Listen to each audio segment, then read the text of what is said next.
மாலை நேரம். கிராமத்து காட்டுப்புறம். ராஜ் என்ற 15 வயது சிறுவன் தன் தந்தையுடன் முதன்முறையாக வேட்டைக்கு சென்றான். அவர்களிடம் இருந்தது ஒரு வில்லும் சில அம்புகளும்.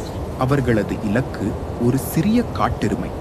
ராஜ் எதிர்பார்த்ததை விட காடு அமைதியாக இருந்தது.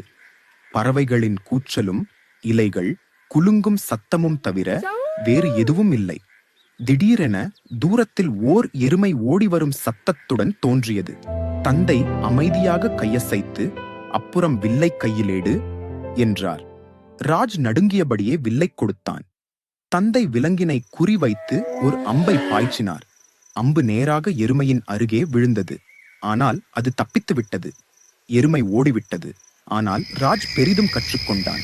வேட்டை என்பது விலங்குகளை கொல்லுவதற்கும் அல்ல, இயற்கையுடன் இணைவதற்கும், பொறுமையும் பயமும் சமத்துவத்தையும் கற்றுக்கொள்வதற்கும் தான்.